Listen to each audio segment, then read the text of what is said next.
What's up, everybody? It's your boy Wes Grant. You're watching Urban Nerd. This is the channel where I give my nerd views on today's nerd news. Well, today I'm gonna give some news about the box office weekend, which you know I always do on the first day I come back from the weekend. And I know it's been a little bit. It's a 4-day weekend, so give me, just be forgiven. I'm gonna be talking about some trailers. I'm gonna be talking about some anime. So if you don't like the anime, don't worry. It's gonna be all the way at the end, so you can kind of cut that out if you want to. But first, I'm going to start with the weekend box office. And this weekend box office, I'm going to do it a little bit different. I'm going to go from the 5th movie to the 1st movie. Because normally I do from the 1st to the 5th, but I'm going to switch it around just for, for this one time, okay? Maybe I'll do it another time if you guys like it. Just let me know. But the first movie in the 5th place is 1517 to Paris, which is that movie about, those soldiers that on the train, how they stopped the terrorists. And, it didn't do that bad. It still made $9.1 million for, I believe it's either second weekend or third weekend. I'm not too sure, but hey, it's really small. It was directed by Clint Eastwood, so didn't expect it to do that much money. Even though his last film, I believe, that was American Sniper, did a crazy amount of money around this time. Next, in 4th place, we've got Jumanji, Welcome to the Jungle. Now, this movie's been trooping it for like the last, I don't even know how many weeks, since like the beginning of December. This movie just somehow stayed in like the top 5 for a while now. And it made $10 million it made this weekend. But this is what I'm going to break it down to you. Domestically, it has made $379 million. $379 million. Worldwide, this thing has made $908 million. This thing is trying to go for that $1 billion high club, man. Don't know if it's gonna do it, because that would mean that for the next 9 weeks, it would have to make about $10 million each week. $10 million each week. And the law of diminishing, I don't know if he could do that for 9 weeks. Now, if it stayed in the theaters even longer for like the next maybe 15, maybe 20 weeks, and it trickled down a little bit more, maybe he could spread it out. But $1 billion is a tall order. It's definitely a tall order. I don't know if they're gonna hit $1 billion, but they're definitely up there closer. So, props on you, Jumanji and The Rock, Kevin Hart. This is probably your biggest grossing movie you'll ever be in. I'm just telling you right now. Probably. Unless The Rock somehow gets his place in the Avatar movie. No, in a Star Wars movie. If he gets in a Star Wars movie. Nope, I forgot. The Rock was in a Fast and Furious. Never mind. But, yeah, so that was in the 4th place. In 3rd place, we've got 50 Shades Freed, making $19.4 million. Didn't really watch it. Didn't really care to watch it. Not my kind of taste. But, hey, it's still making money, so good on you, I guess. For all you people that actually like it, which are mostly females, sorry if you guys like it too, so be it. But you know what the movie's mostly made for and who mostly read the books. Going on to 2nd place, we've got Peter Rabbit making $23.1 million, which is really good for, like, I guess the second weekend. Like, the drop-off had to have been, like, less than like 40%, because I don't think it made that much. I think it made, like, 25. No, actually, it had to be less than, like, 20 or something percent, so good on that. But I'm just going to start this off now. The reigning champion for the weekend box office, making $235 million for the 4-day weekend, is Black Panther!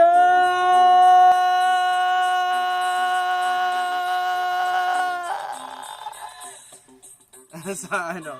I just had to do it like one of those things, because, this thing is just going crazy like this. I just had to do it because that money, it made that much money. No one thought it would make this much money. People estimated high, but this is on another level. But let me just stop right now, because for the 3-day weekend, it did make, I'm not going to say only, but it made $202 million for the 3-day weekend. But the 4-day weekend, it made $235. So that's a 5-day weekend box office. I mean, that's a five place for the box office weekend. I'm just gonna go a little bit more into Black Panther and what it accomplished, because I had to do some research on this thing, and this thing, I'm just gonna let you know right now. This thing did crazy numbers as far as box office. I looked, it was 5th place as far as opening in like it joined the $2 million high club, because the only other movies that were in that was first place Force Awakens with $247 million. We got Star Wars Last Jedi at $220 million. We got Jurassic World at $208 million. You got Marvel's The Avengers making $207 million. Then you've got Black Panther that knocked Marvel's Avengers Age of Ultron out of 5th place. Sorry, but Marvel's Avengers Age of Ultron only made $191 million, which I think they probably would have hit the $2 million mark if it wasn't for the Mayweather and McGregor fight. Which, if you want to check it out, I'll put a little thing to my video that I talk about why I did that, because I did a lot of research on that thing and broke it down how that works. But it jumped in, it was in there with the top 5. So good on you, Black Panther, because you know what? It wasn't gonna make it. It was almost gonna not make it for the third 3 days. It was coming in at 192, but on Monday they saw that there was a surge at the end, and all the black people rise together, and they jumped in, and the surge put a whole $60 million in to put it over to the top of $2.1 million, 2.18 or $202 million, and for the 4-day weekend came in at 235, and it's because the black people came together. All us black people came together and bought tickets. We brought our family, brought our wives, brought the husbands, brought cousins. Celebrities paid for tickets. Celebrities paid theaters. That's how we do it. Doing together. That's how black people do it. Get these movies up there. And I'm so proud of Black Panther, because it did something amazing. It did something amazing, and all I have to say is it's something that you don't see much, and you see very few times. And I know as black people, it's very hard to come together with some things, because it seems like everything's always beating us down, and whenever we're trying to come together, there's always something that they try and say that they're doing wrong. But no, this was a good thing. And I know if you guys search online, there's some fake things, some fake news going out about how like some black people are beating up white people that are going to these movies. Don't believe it. It's fake. Like they've got the Dean Winchester from Supernatural. They took up his picture from something he got into where he got bloodied up, and they used it and basically were saying that, oh, he, like, this person was it, or trying to pretend like he was that person and say that they got beat up and told, white boy, you don't belong in this scene. No, all that stuff you're seeing is fake. Black people are not beating up white people for going to this movie. That's just something that's being made to get these people. Because if you do research, it's falsehood. And like all I know is this movie is doing great things as far as making it so that the industry knows that people, not just black people, but people want to see different types of superheroes. Like if they want to do Asian next, no problem. If they want to do a Spanish, no problem. But they've showed that if they make something for a culture, the culture will come together to see it. Before they were afraid. Same thing with the Wonder Woman. They were afraid for so long to do a female superhero.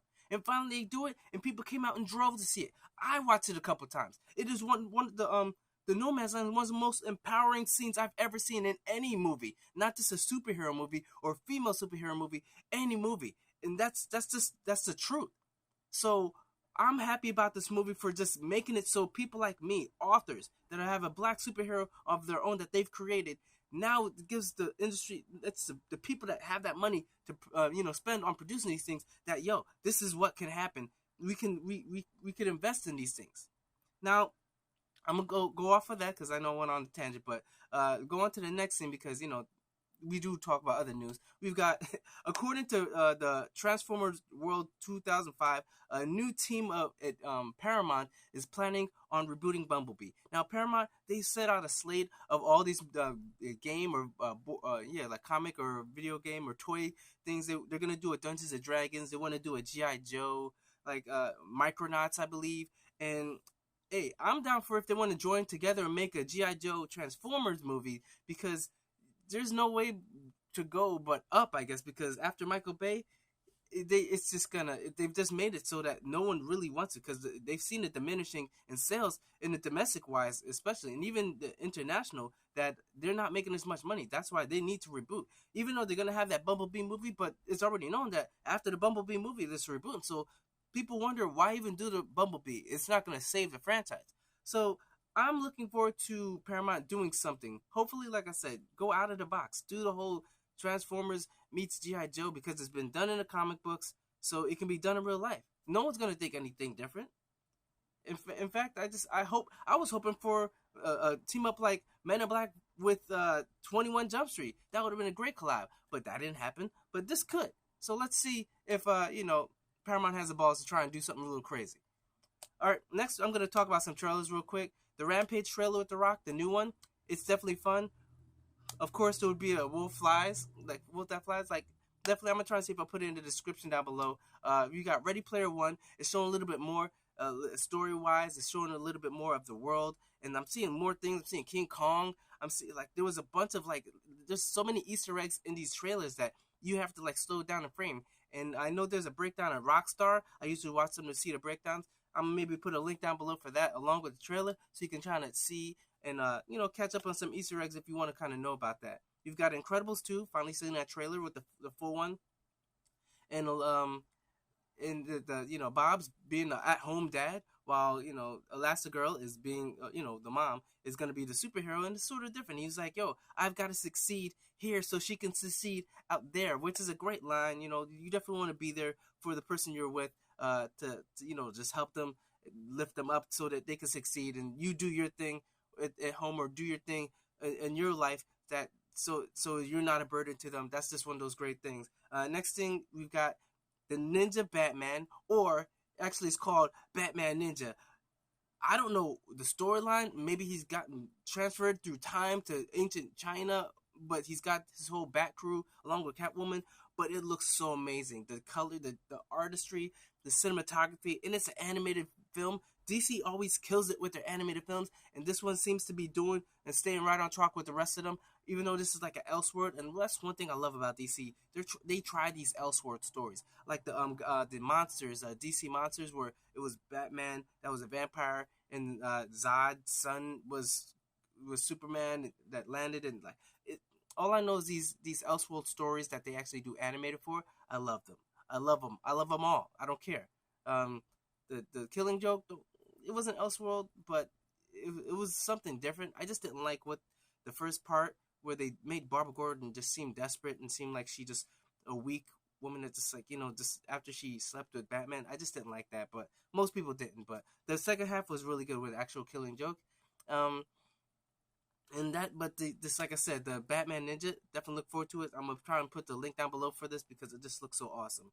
And then next, I'm gonna talk real quick about Dragon Ball Super, because Dragon Ball Super, if you're a fan, y'all know that Vegeta. I'm sorry, spoiler alert. Spoiler alert. If you don't want to see it, just pause right now. But Vegeta is out, and Goku has just gone Super Instinct or Ultra Instinct, and now in the next episode, on episode 129, he's going to be going Ultra Instinct Perfected, which will be with Silver Hair, which as a part of the group that I'm on Facebook, we've called it officially Jizz White. So Super Saiyan Jizz Whites, or SSJJ. But it's definitely looking like this might be the final form, because I don't know how much more final form you can go for Goku. He's got so many piled on top of each other. I think this should be it. And they say this is going to be the end for Dragon Ball Super. Episode 131 is going to be done, and it's not going to be more. I don't know if it's true, because they like to make that money, but I don't see where else they go unless they go to another realm, wish back to other universe that got destroyed, and somehow they're even more powerful, and he has to somehow go to another level. But hey, that's Dragon Ball. They always have another level to get to, so we'll see how that works. But that's pretty much my review, or that's my opinion on that. And hopefully it ends well, because it's been seeming like it's been rushing. But that's it for my news for today. Thank you. Comment down below, tag, share with your friends. Just remember, if you want to talk to me, I'll talk back to you. Anybody that hits me up, I talk right back to them. So just, if you have any critiques, if you have any things, any conversations, anything that I talked about today, just let me know, and I'll get back to you as soon as you hit me up. I'll tell you that right now. But remember to subscribe, check out my last nerd news, and check out the playlist of the nerd news. And remember, I'm Muskrat. You've been watching Suburban Nerd, and you've just been notified. Catch you guys on the next Daily News.